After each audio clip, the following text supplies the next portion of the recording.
We are here from the Roudenbush Community Center. Join us as we highlight upcoming programs and events right here in the heart of Westford at Roudenbush.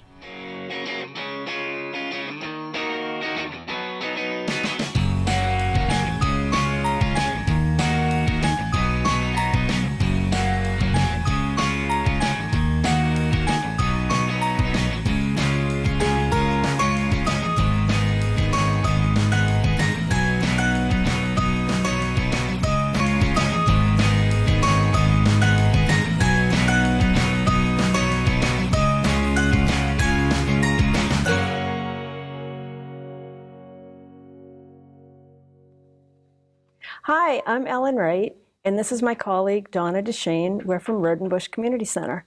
Today we have with us Mary Jane Brunelle, a local artist in town, and she'll be teaching at Roudenbush in January.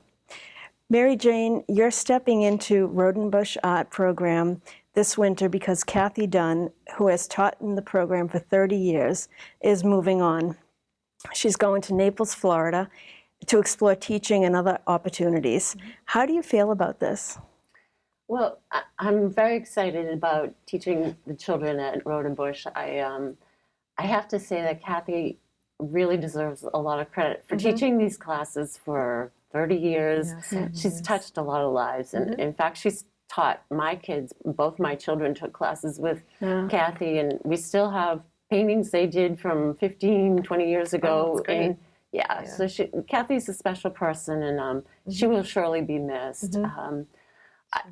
What I am going to do is kind of start out and do things like she has done in the past. She gets through an entire project in that one class period, an hour and 15 minutes. Right. And I'm going to go with that, introduce a variety of materials, and over time I'm sure I'll probably find my own way of looking at things and introduce my own personality into what I do. But I think it's a good thing for the kids. Personally, I've always taken a lot of classes with varied teachers, and every time I take a class with someone, I learn something different, and I think it's a good thing for the kids. Great. Absolutely. Good experience. Good. So when did you get involved with art? Because you didn't pursue art right out of college, right? No, I didn't. I got involved with art a little bit later. I did explore art in high school and college, but it was kind of I actually did sculpture. I created clay heads and took classes in college, but that's never, interesting. I never really thought about art as a career. It just didn't strike me and as something you could do. It was just way too fun. So I did business and I did marketing, and I worked in high tech for a while. But the first time I ever painted, honestly, was probably in my 20s, and I had my sister-in-law really? She always had projects going on, and I wanted to help her with something, and I started painting, and I was just fascinated. I remember shading something, and that was the first time I was kind of grabbed right off. So after that, I started pursuing it on my own time. You know, I worked in high tech, and I'd take classes, and over time, I got more and more involved, and that's actually, I eventually got involved with faux finishes in that period. So great. So you did some murals as well, right? And faux finishes, and then you did murals with the Westford public school children too. I did. For a number of years, I got involved with the faux finishes and the wall finishes, and it was really popular during the 1990, 95 to 2000. Yes. So I actually started a little business and started doing the faux finishes for people and customers and businesses as well. It was there was a lot of activity out there, and you know, when you're doing art, you always evolve. You start doing, you know, one thing leads to another. And actually, the first time I did a mural, I was asked to do an after-school program at Abbott School. My son was in there, and they were doing an enrichment program, I think. And so they asked me to do some kind of a class, and I offered to do a stenciling class. And they listed it as mural painting. And so I said, okay, I'll learn to do murals. And I took some classes. I found someone who taught mural painting. He actually did some murals on Newbury Street, and he was teaching in Brookline. So that's how I started. We did a seaside cafe motif. We did dolphins on the walls at Abbott. And then my daughter was at NAB, so I did a whole project at NAB. Yep. Excuse me. Oh, that's great. Kids must have That's loved great. that. Yeah. We did the library, and it was really nice. All of the children voted on their favorite storybook characters to be Right. included in the mural, and Oh, that's great. we That's got awesome. them all in there one way or the other. And Yeah. yeah. Great, So, Yes. great. And then you said you returned to school to get your BFA, and so you have a teaching certificate, and then you've taught all ages, right? But I right. think you said you liked K through 7 the best. didn't you? Yeah, when I was at NAB, I think working with the kids, I started getting this idea that I might like to teach Yeah. because I enjoyed working. The kids were fun, and Mhm.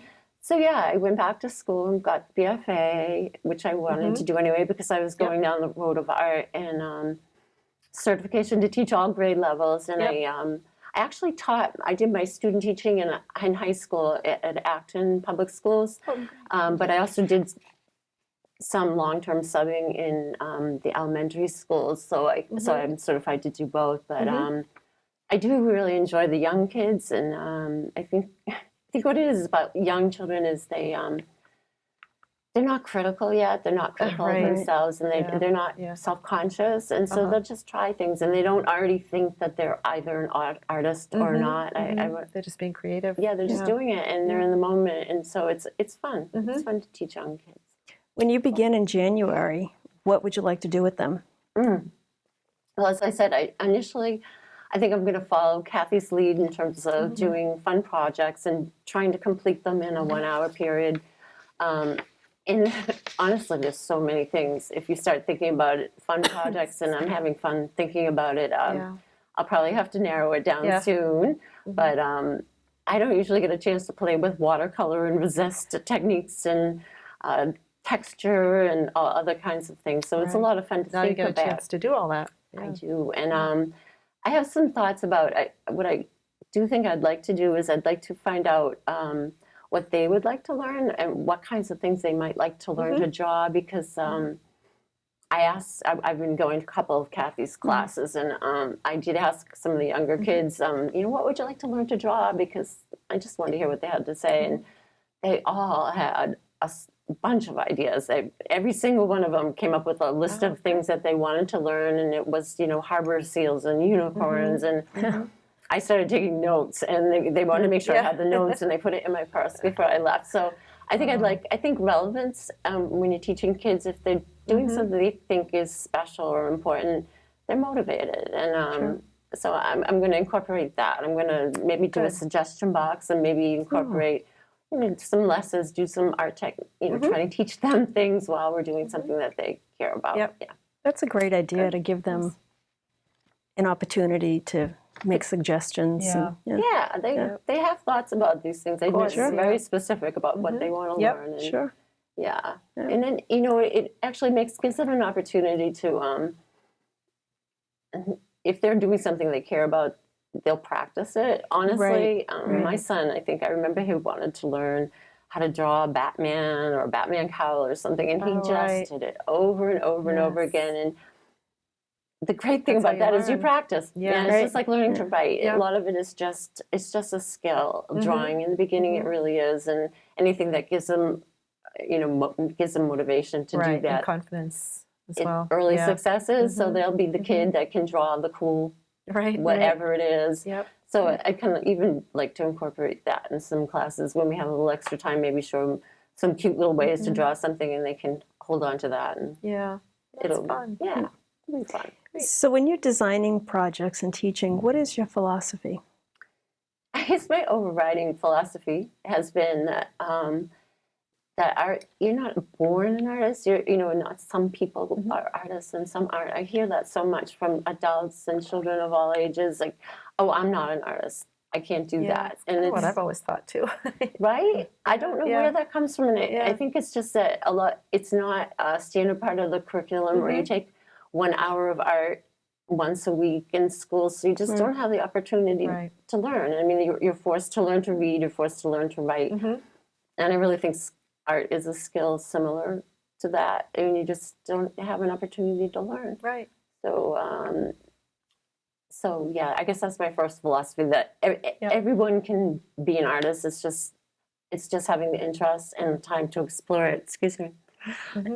And I think that there's a lot of ways to express creativity. So someone might really connect with drawing or painting or sculpture. Right. So I'd like to give them an opportunity to try out different things and see what they connect with. So Yeah. I guess those are a couple of my guesses. Nice. Yeah. Nice.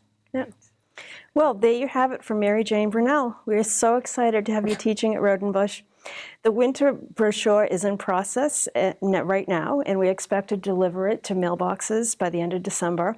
Until then, all classes are online at www.roudenbush.org. And also our annual appeal letter is coming out. It will be in mailboxes the Monday after Thanksgiving, so please watch for that.